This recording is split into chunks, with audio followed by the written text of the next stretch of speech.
Le gardien de but n'a pas la vie facile. Il est voué à la solitude, seul devant ses filets. À la moindre erreur, la sanction est définitive. Il est souvent le mal-aimé, rarement le héros. Il est loin de l'action. C'est le dernier auquel on pense dans la victoire. Mais Peter Schmeichel était différent des autres gardiens de but. Une forte personnalité. Il était dans son monde à lui. Il avait toutes les qualités et il voulait gagner à chaque fois. Les grands footballeurs ont certains signes distinctifs. Il les avait tous. Il adorait l'entraînement, il adorait être sur le terrain, tout lui plaisait. Ce qu'il voulait, c'était que personne ne marque. Il ne faisait rien dans les règles. Il ne suivait pas les règles des gardiens de but. Un des meilleurs gardiens de but de tous les temps.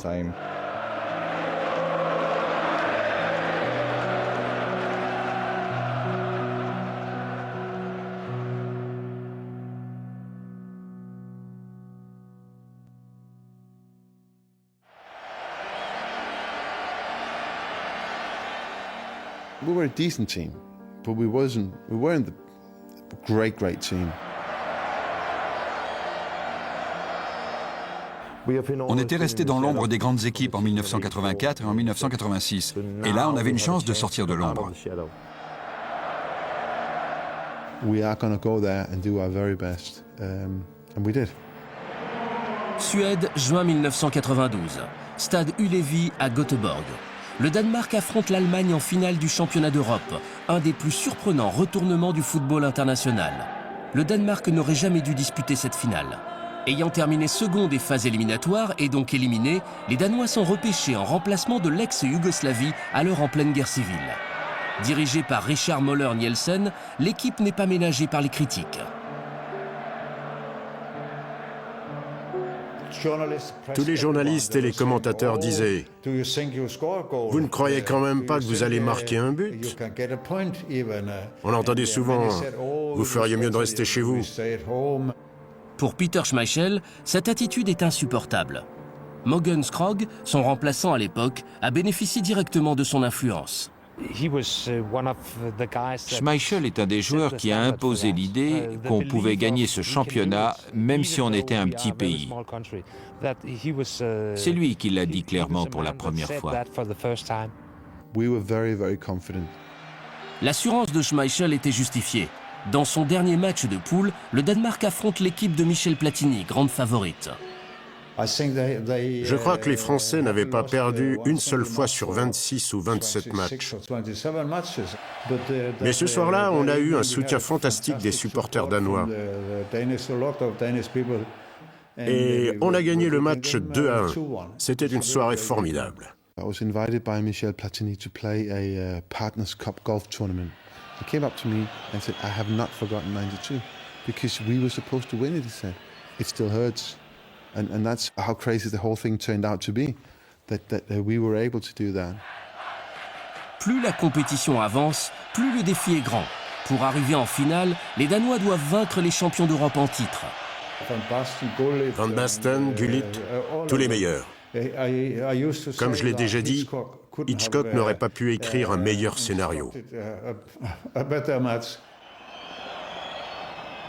I've spoken to Ruud many times since that, and he said they were surprised at how good we were in that match.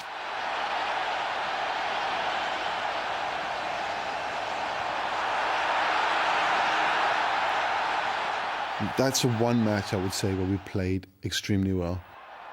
Because we played well, we were very, very confident that we could win the penalty shootout.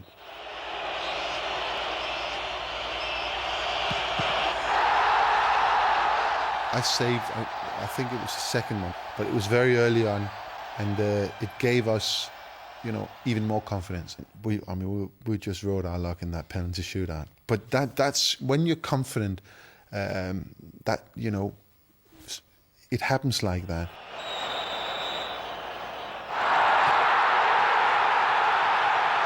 You look back and you think, how could he do that? The step up, just rolls the ball in very arrogantly. In that particular moment, it was brilliant. And you think, wow, anything is possible. En finale, les Danois font face aux champions du monde. Contre toute attente, John Jensen leur donne l'avantage.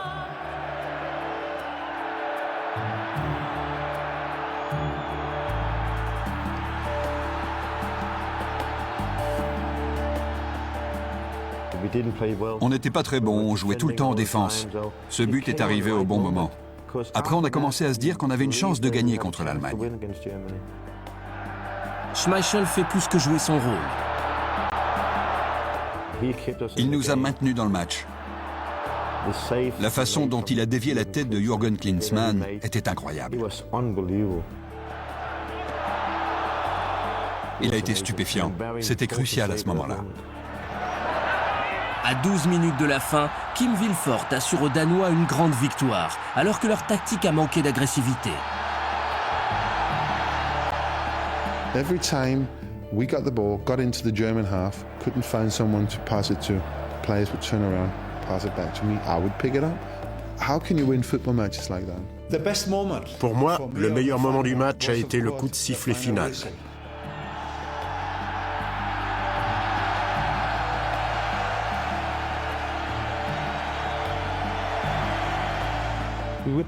On n'aurait pas gagné sans la contribution de Peter. J'ai vécu plein de moments formidables avec l'équipe nationale, sûrement grâce à Peter. Totally crazy that we could do that. Because we weren't in it to begin with. It's still, you think back, it's very difficult to find a reason for, or some logic in it. Why did that happen? Certains joueurs ont joué au-dessus de leur capacité, nettement au-dessus. C'était très important parce que c'est ce qui nous a permis de remporter le championnat 1992. Et un de ces joueurs-là était Peter Schmeichel.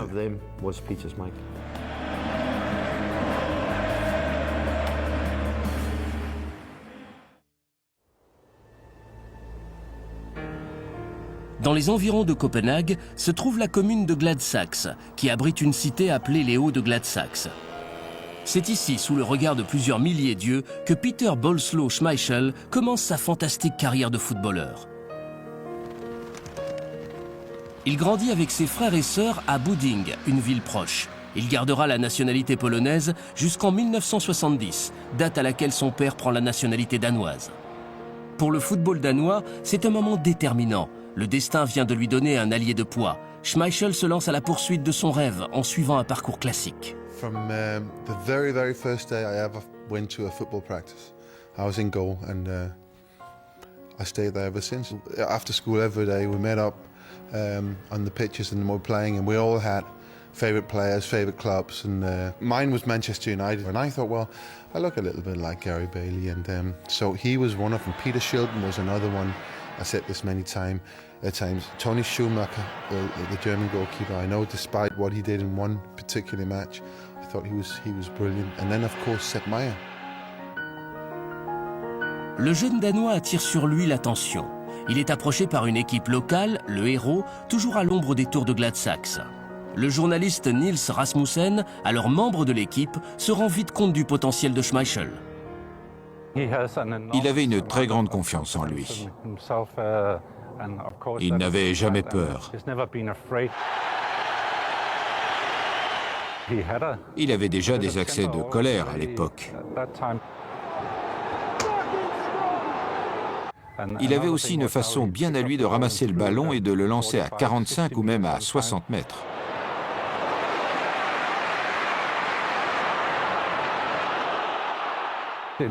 C'était apparemment très facile pour lui. Je ne sais pas comment il faisait. Il ne pouvait rien nous apprendre parce qu'il avait une technique qui n'appartenait qu'à lui.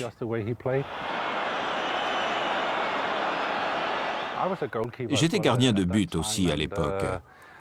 Je me disais que je ferais mieux d'arrêter pour laisser la place à Peter. Je crois que c'était une très bonne idée. Tout va pour le mieux, mais Schmeichel joue encore en amateur.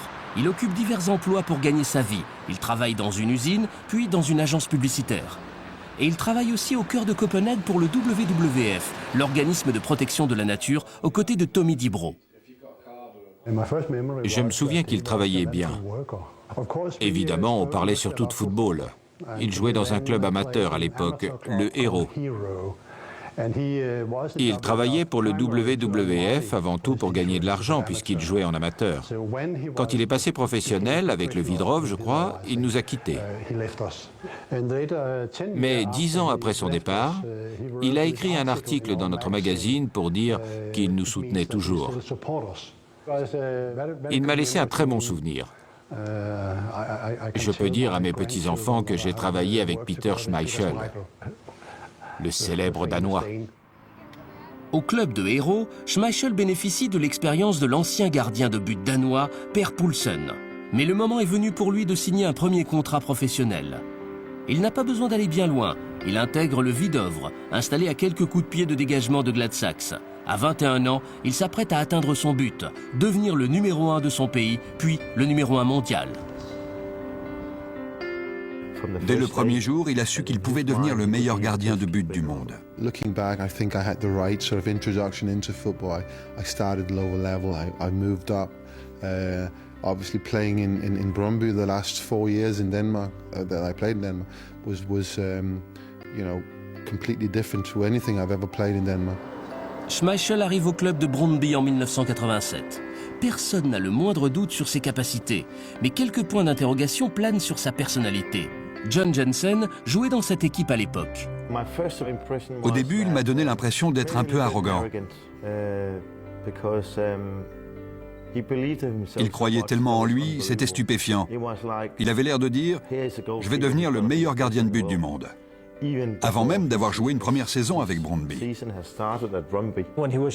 Quand il était jeune, il était du genre « je fais tout, je sais tout ». Mais c'est un mec sympa. Il est complètement différent à l'extérieur et à l'intérieur. Quand il entre sur le terrain, il a la rage de vaincre. À chaque fois, à l'entraînement, en match. Arrogance ou assurance? L'attitude de Schmeichel a toujours fait naître ce genre de questions. Pour savoir à quoi s'en tenir, il faut remonter au début de sa carrière. My first match as a professional footballer ever was a quarterfinals in what's now the Champions League against Porto at the Danzantes Stadium in Porto. 80,000 people there, and the largest crowd I've ever played for was 8,000. I was so nervous. I was hoping that we got stuck in traffic. I was hoping that the coach would turn around. I was really scared, and as we walked before the match through the tunnel to view the pitch, I sort of decided that it's crazy because this is what you've worked for. These are the games you want to play. And I decided I would never be nervous again. That was a stepping stone for me. That was something that I could, physically take and work on. So those are the kind of matches I want to play. 10 ans après, je me rends compte qu'il n'était pas arrogant. C'était un aspect de la personnalité de Peter Schmeichel. Il savait exactement ce qu'il voulait, devenir le meilleur gardien de but du monde. Déterminé, Schmeichel écoute les conseils, s'adapte et réussit. Il aide Brøndby à remporter 5 trophées en 4 ans. Il n'a plus qu'à attendre qu'un grand club vienne vers lui. Quand une proposition arrive enfin, elle est presque trop belle pour être vraie. Anything that's happened before or after that moment is possibly the biggest moment for me because that was my dream. From when I was 9, I was dreaming about playing for Manchester United, and now here you have the club coming after you. That was great.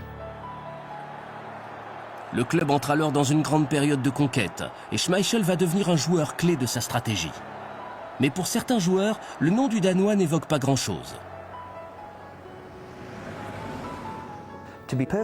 Pour être franc, aucun de nous n'avait beaucoup entendu parler de Peter. À l'époque, Steve Bruce est déjà un pilier de Manchester United. Je crois que c'est Alan Hodgkinson, l'entraîneur des gardiens, qui a fait venir Peter. Je me souviens qu'il parlait de lui en termes très élogieux au moment où le club a signé son contrat.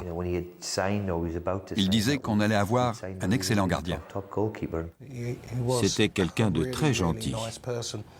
Il parlait doucement. Franchement, on se posait des questions. Moi, j'étais habitué aux gardiens de but britanniques. On se demandait s'il n'était pas trop gentil pour tenir ce poste. I was worried if I was good enough Because I knew it's going to be different. Ces doutes sont injustifiés. Schmeichel a un impact immédiat. Dès le 5e ou 6e match, les supporters l'ont adopté. Ça a été instantané. Dès qu'il est entré dans le vestiaire, il a fait partie de l'équipe. Du genre, je m'appelle Peter Schmeichel et Manchester ne me fait pas peur. C'était ça son attitude. Mais quand on est comme lui, quand on a une présence aussi forte, il faut aussi pouvoir garder les buts. Et il pouvait. Peter Schmeichel a eu un impact énorme sur le championnat anglais. Beaucoup de gens pensent que c'est le meilleur investissement de Sir Alex Ferguson. Son impact est instantané, aucun doute. Mais la vie à Old Trafford n'est pas de tout repos. Coming into England, no breaks anywhere. I mean, you came up to Christmas and it was crazy. It was just mayhem. It was just, Christ, are we going to do this every year? But when you hit the second season and you've been through the whole thing once and you know what January is like, you know what February is going to be like, that is where you have to prove yourself. C'est exactement ce que Schmeichel s'apprête à faire, tout d'abord sur le terrain d'entraînement. Il avait une détermination implacable. Il ne voulait pas que le ballon approche, encore moins le laisser entrer. Le plus grand crime pour Pete, c'était d'essayer de le lober. Je l'ai lobé un jour, et ça l'a rendu foudrage. Il attrapait le ballon et il tapait droit sur vous, ou il vous le jetait à la tête. Il devenait méchant si on lui faisait ça. Quand je plaçais le ballon dans la lucarne, il était déjà comme ça. Il était là-haut, à chaque fois. Peter voulait participer à l'action, c'est certain. Et bien sûr, quand il participait, il voulait gagner. Il avait une influence fantastique autour de lui, sur ses adversaires aussi. Pour le Charity Shield à Wembley, le match s'est terminé par des tirs au but. George Graham m'a demandé « John, tu veux essayer de mettre un but à ton copain ?» J'ai dit « Oui, absolument ». Il s'est tourné vers moi et il m'a dit « Les autres tirs, ça m'est égal, mais je veux bloquer le tien, John. » J'ai frappé très fort et le ballon est passé sous son bras. J'ai vu que Peter se disait « J'avais une chance ». En tout cas, j'ai marqué. Les autres croient que j'ai marqué seulement pour Arsenal. Mais moi, j'ai l'impression d'avoir marqué 2 buts. Le deuxième, c'était contre Peter Schmeichel. C'est un souvenir qui me restera longtemps. Combinant une forte détermination à une technique remarquable, Schmeichel va devenir l'archétype du gardien de but moderne.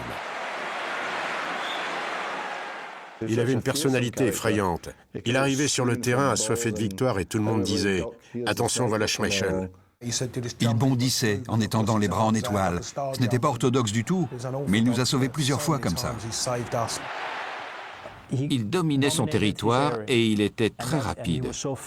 Il était grand, mais ça ne l'empêchait pas d'être rapide. C'était un des meilleurs de tous les temps.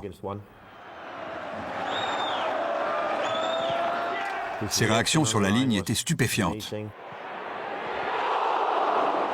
Je me souviens quand il a dévié le ballon face au Rapide de Vienne en Coupe d'Europe.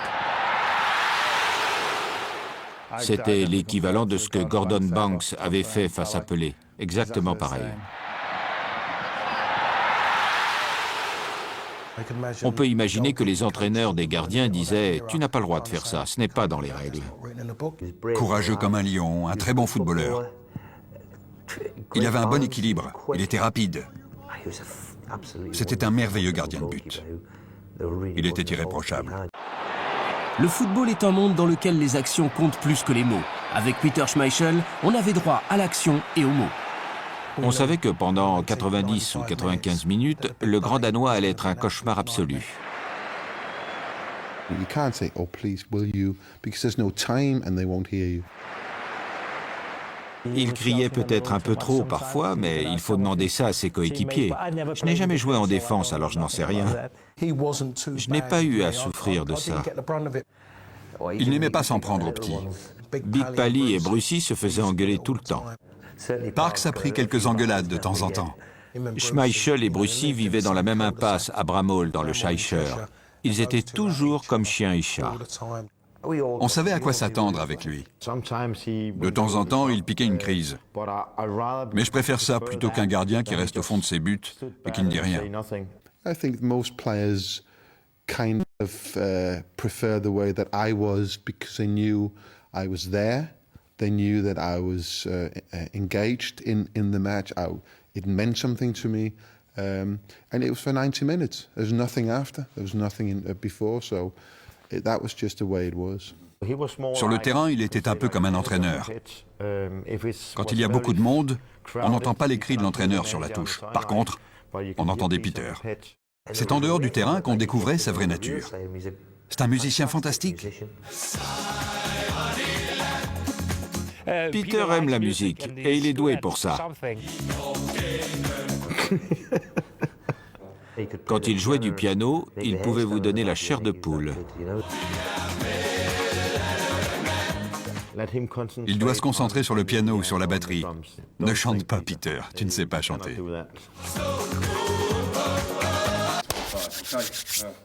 Rock and roll.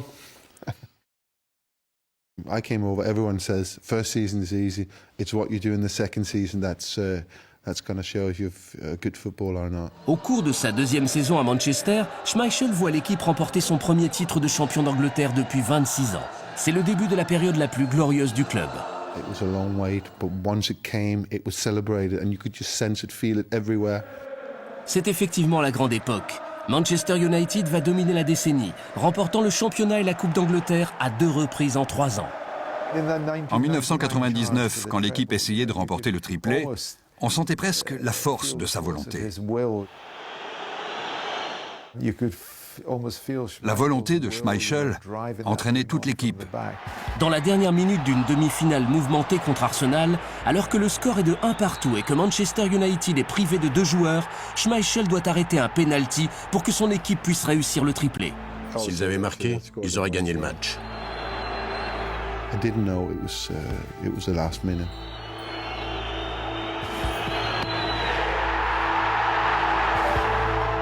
Obviously, it was a great moment for me personally, but what it did as well, it actually created one of the best and most memorable moments of maybe Manchester United history, the Ryan Giggs goal.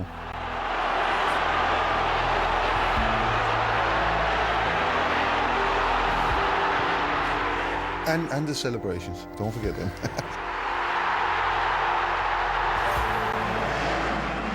Manchester United remporte le championnat d'Angleterre et ajoute la Coupe d'Angleterre dans sa vitrine des trophées.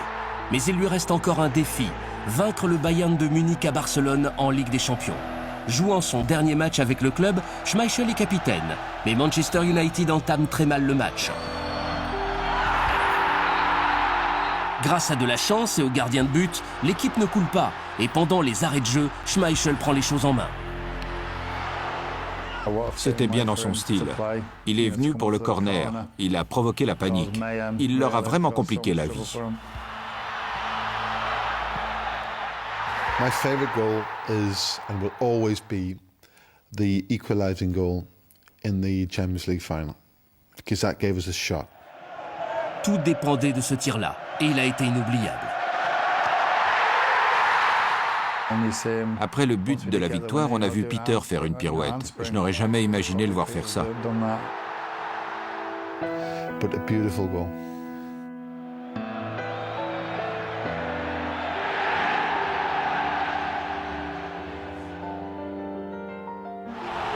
Le gardien de but remporte le championnat du Portugal l'année suivante en jouant avec le Sporting Lisbonne et repart en Angleterre. Il passe une saison à Aston Villa, puis retourne à Manchester. Mais cette fois, il joue pour le grand rival de Manchester United, Manchester City. Lors du championnat d'Europe 2000, il est capitaine de l'équipe du Danemark. Il compte 129 sélections et il est de loin le joueur danois le plus récompensé. I was very, very lucky. I played with great players, players who shared the same ambitions as I had. Peter Schmeichel a été élu plusieurs fois meilleur gardien de but du monde. Et aussi incroyable que cela puisse paraître, il a marqué une douzaine de buts. Retraité, il s'est reconverti comme d'autres avant lui dans le monde des médias. Sa victoire en championnat d'Europe a peut-être été un peu éclipsée par ses succès avec Manchester United. I think goalkeeping is the best part of football. I mean, I enjoy all, whatever else there is in football, but for me, goalkeeping was the right thing. Il suffit de voir à quel point Manchester United a mis du temps à le remplacer. Quelle trace il a laissée? Certainement celle de meilleur gardien de but qu'on ait jamais vu. Est-ce que quelqu'un était meilleur que lui dans les buts? J'en doute.